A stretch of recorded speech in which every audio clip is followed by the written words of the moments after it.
Political ক্রাইমের যতগুলো condition শর্ত থাকে সেই শর্তগুলোর একটাও এটার সাথে মিলবে না।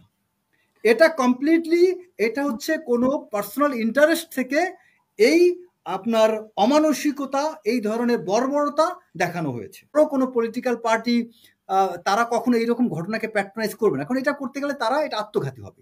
তার মানে এখানে ওই ক্রিমিনালরা পলিটিক্যাল পার্টির ক্ষমতাটাকে তারা হয়তো কাজে লাগাতে পারে, বাট পলিটিক্যাল পার্টির প্যাট্রোনাইজেশন কখন এখানে ছিল না। এবং এই মুহূর্তে যদি এই চিরুনি অভিযান আপনি কাদেরকে দিয়ে চালাবেন? এসপি, ডিসি, ওসি এদেরকে দিই তো, কিন্তু আপনার এসপিরা কি ওসিরা কি কাজ করতে সাহস পাচ্ছে এখন? তারা কাজ করে? কে চিরুনি অভিযান করবে? স্বরাষ্ট্র উপদেষ্টা কি নিজে যাবেন? তিনি যাবেন না। এইটাই তো কথা। এই পয়েন্টও বিএনপি কথা বলতে পারছে না। গুড পয়েন্ট, যে সরকার ব্যবস্থা নিচ্ছে না, বিএনপি এটা নিয়ে তো বিএনপির উল্টা আন্দোলন করার কথা। আপনি আমার পয়েন্টটা খেয়াল করবেন হাসিনা আপা, যে বিএনপি তো they should go for movement, go for protest. They are not going for any protest. What they are doing, rather তারা চুপ করে ওই ছোট বাচ্চা কাচ্চার মতো ঝগড়া করতেছে, যেগুলোর কোনো বেস নাই। তারা কোনো লজিক্যালি এটাকে উইথ এ গুড রেশনালে তারা এটাকে কিন্তু কাউন্টার করছে না। তাদের বলা, তাদের আন্দোলনে নামা উচিত ছিল যে সরকারের কেন প্রকৃত আসামিকে, অপরাধীকে আসামি করা হলো না, কেন এই ঘটনা 3 দিন পরে বের হইলো, কেন এই ঘটনা সংঘটিত হলো, সেখানে আনসার ক্যাম্প কি করেছে, সেখানে পুলিশ কি করেছে, সরকারের প্রশাসন ব্যবস্থা দৃশ্যমান ভিজিবল না থাকার কারণে এই অপরাধটা ঘটতে পেরেছে। এই কথাগুলো বিএনপি বলে কেন তার আন্দোলনে নামে নাই? বিএনপি এখন আন্দোলন, আপনি একটা খেয়াল করবেন, যদি আপনার ঘরে চুরি হয় এবং আপনি যদি এটা নিয়ে কোনো মামলা না করেন, কোনো অভিযোগ না করেন, চুপচাপ থাকেন, তখন আপনার প্রতিবেশীরা ভাববে আপনার ঘরের কেউ আপনার ঘরের জিনিস চুরি করছে। না, এখানে যেটা হয়েছে যে বরং বিএনপির বিরুদ্ধে, হত্যাকাণ্ডের বিরুদ্ধে না, বিএনপির বিরুদ্ধে আমরা মিছিলগুলো দেখলাম বিভিন্ন দলের। হ্যাঁ, এটাই কি বিএনপি মেনে নিল যে বিএনপির বিরুদ্ধে কেন মিছিল দেখবে না? কারণ বিএনপি তো এখানে কোনো মিছিল করছে না। বিএনপি তো নিজেরাই মেনে নিচ্ছে তারা অপরাধ করছে। তাদের বক্তব্য তো বোঝা যাচ্ছে, অনেকে কিছু আহাম্মক নেতা অলরেডি তো বলেই তারা যে বক্তব্য দিচ্ছে তাতে তো মনে হচ্ছে তারা আসলে অপরাধী। এখন বিষয়টা তো যারা অ্যাকচুয়ালি অপরাধ বিজ্ঞান নিয়ে যারা কাজ করেন, অপরাধ বিজ্ঞান বিশেষজ্ঞ যারা, আপনি ঢাকা বিশ্ববিদ্যালয়ের 4-5 জন প্রফেসর, আপনার জাহাঙ্গীরনগর ইউনিভার্সিটি প্রফেসর অপরাধ বিজ্ঞান বিশেষজ্ঞ, তাদেরকে জিজ্ঞেস করেন যে ক্রাইমের প্যাটার্ন। আমি অপরাধ বিজ্ঞানের ছাত্র, আমিও সেই হিসাবে আমার অভিজ্ঞতার আলোকে বলছি যে ক্রাইমের প্যাটার্ন, এটাকে পলিটিক্যাল ক্রাইম বলা যাবে না। পলিটিক্যাল ক্রাইমের যতগুলো কন্ডিশন শর্ত থাকে সেই শর্তগুলোর একটাও এটার সাথে মিলবে না। এটা কমপ্লিটলি এটা হচ্ছে কোনো পার্সোনাল ইন্টারেস্ট থেকে এই আপনার অমানসিকতা, এই ধরনের বর্বরতা দেখানো হয়েছে। যে সরকার, কোনো সরকারই কোনোদিন দায় স্বীকার করছে? আপনি বলেন, আপনি কেন, ওয়াই ডু এক্সপেক্ট যে Rezwana will express or he will confess that হ্যাঁ আমরা এটা করছি? কোনো সরকার তো এটা স্বীকার করবে না। আপনাকে ইউনূস সরকার আপনাকে সবসময় তো মব হতে দিচ্ছে, মানে গত এক্স্যাক্টলি সরকার বরং মবকে প্রমোট করছে। সরকার আগে এটাকে আপনাকে বলতো মব জাস্টিস, সেই টার্মটাকে এখন সরকারকে এটাকে বলছে mob violence. But mob is there. আপনার যখন একটা মব হবে, সেই মবটা একটা violence can turn into justice, or justice can turn into killing, anything. আপনি একটা মব যখন হবে সেখানে আপনার কন্ট্রোল থাকার কথা না। সো আপনি মবটাকে হতেই দিচ্ছেন কেন?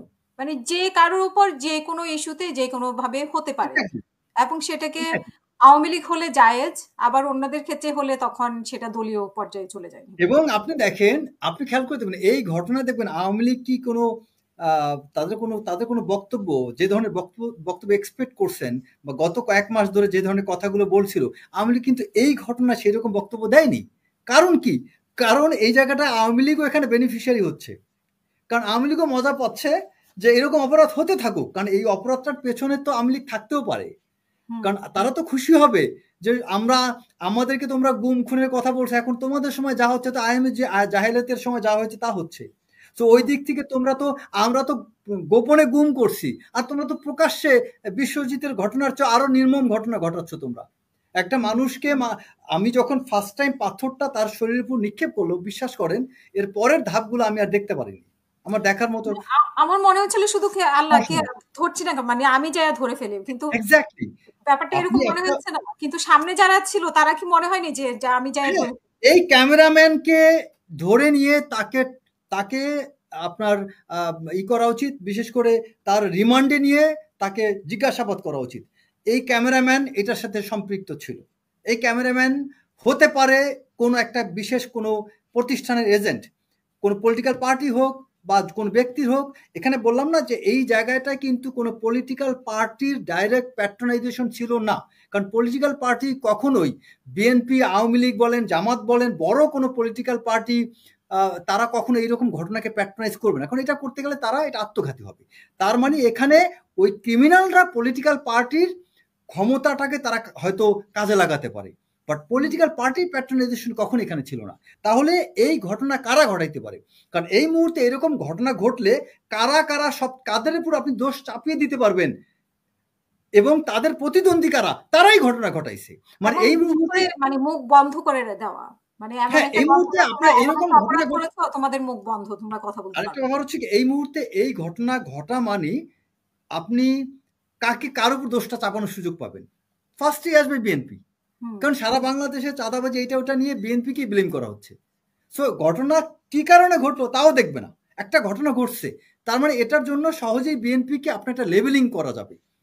আর আর আর এই এই এই কাজটা ওই বিএনপি বিরোধীরাই এটা করছে, এটার সাথে জড়িত তারাই, যারা এটার পেছনে জড়িত তারাই কিন্তু এখন ধোয়া তুলসী পাতা হয়ে নিরপরাধ কোনো পলিটিক্যাল পার্টির উপর চাপিয়ে দিচ্ছেন। একটা কথা বলি, এখানে স্বরাষ্ট্র উপদেষ্টা উনি খুব সহজ সরল, ওনার সরলতাকে আমি খুব পছন্দ করি, কিন্তু একটা ব্যাপার আছে। ব্যাপারটা হচ্ছে কি, আপনি একজন প্রফেসরের কাছ থেকে আপনি উইজডম এক্সপেক্ট করবেন, একটা প্রফেসরের কাছ থেকে আপনি কিন্তু মিলিটারি জেনারেলের রোলটা এক্সপেক্ট করবেন না।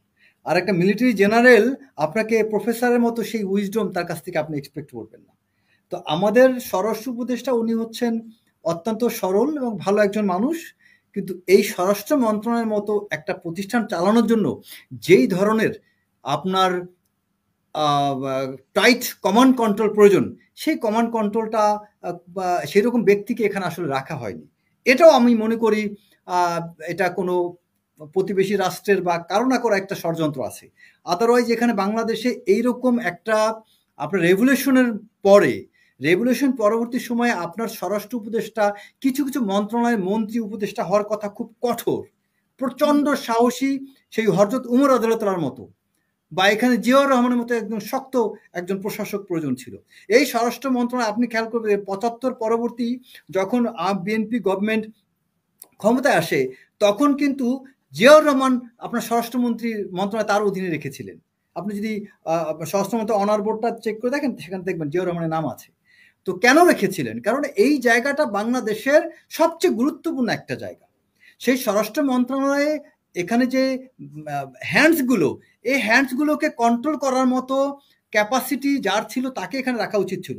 এবং উপদেষ্টা বলেছেন চিরুনি অভিযান, সেখানে ডেভিল হান্ট বলেছেন, কিন্তু এটা ইমপ্লিমেন্ট যারা করবেন সেই পুলিশ ফোর্স কি সেরকম অবস্থায় আছে? সেরকমভাবে পুলিশ কি কাজ করছে? কাজ করছে না। কারণ এখনো আপনি খেয়াল করে দেখেন যে এখনো বাংলাদেশে আওয়ামী লীগের সেই সময়ের অনেক কর্মকর্তারা বিভিন্ন জায়গায় রয়ে গেছে। রেভলিউশন পরবর্তী সময়ে বিরাট একটা চেঞ্জ হওয়ার কথা ছিল। আপনি দরকার হয় বিপ্লব মানে কি? বিপ্লব মানে আপনি এখানে বিপ্লবটা তো আপনার স্বাভাবিক কোনো প্রক্রিয়া না, এটা তো কোনো অ্যাকসেপ্টেড নর্মস না। এটাকে আমরা বলি বিপ্লবটা হচ্ছে এটা পলিটিক্যাল টার্মের এটাকে এক্সাক্ট নাম হচ্ছে এই যে এটাকে বলা হয় ইলেজিটিমেট অ্যাকসেপ্টেন্স, মানে জিনিসটা ইলেজিটিমেট বাট আপনি এটাকে অ্যাকসেপ্ট করে নিচ্ছেন, সোশ্যালি এটা অ্যাকসেপ্টেড না, সেটা এখন টাইট অ্যাডমিনিস্ট্রেশন প্রয়োজন। এবং এই মুহূর্তে যদি এই চিরুনি অভিযান আপনি কাদেরকে দিয়ে চালাবেন? এসপি, ডিসি, ওসি এদেরকে দিই তো, কিন্তু আপনার এসপিরা কি ওসিরা কি কাজ করতে সাহস পাচ্ছে এখন? তারা কাজ করে? কে চিরুনি অভিযান করবে? স্বরাষ্ট্র উপদেষ্টা কি নিজে যাবেন? তিনি যাবেন না, যাবে হয়তো তার বিভিন্ন জায়গায় ফিল্ড লেভেলের কর্মকর্তারা। ফিল্ড লেভেল কর্মকর্তা কারা? Circle officer. ফিল্ড লেভেলের সর্বোচ্চ সিনিয়র হচ্ছে একজন এসপি বা তার সার্কেল অফিসার। এসপির উপর তো এসপির উপরে যারা আছে এরা তো ফিল্ড কর্মকর্তা না। তো এখন বিভিন্ন জেলার এসপিরা, ওসিরা, সার্কেল অফিসার এরা কি কাজ করছে সেভাবে? আচ্ছা, তারপরে আর্মির যে ম্যাজিস্ট্রেসি পাওয়ার, এটা তো একটা আমি মনে করি একটা কাইন্ড অফ ড্রামা টাইপ জিনিস। আর্মির ম্যাজিস্ট্রেসি পাওয়ার তো সেই ক্লিন হেড অপারেশনের সময় ছিল। আপনি মনে করে দেখেন 2000 সেই 1-2 মাস বাড়ানো হয়েছে। হ্যাঁ, বাড়ায় লাভ কি? এটা তামাশা ছাড়া কিছু না। কি বাড়ায় কি লাভ? এই ম্যাজিস্ট্রেসি পাওয়ার আপনি যা দিচ্ছেন, এই ম্যাজিস্ট্রেসি পাওয়ারের মধ্যে একটা শুভঙ্করের ফাঁকি আছে। আর্মিকে যে ম্যাজিস্ট্রেসি পাওয়ার দেওয়া হয়েছে এটাকে শুধু আর্মিকে ব্লেম করলেও হবে না। এই ম্যাজিস্ট্রেসি পাওয়ারের মধ্যে কিছু একটা ফাঁক আছে, যেটা আমি আসলে আলাপ করতে গেলে সময় নষ্ট হবে।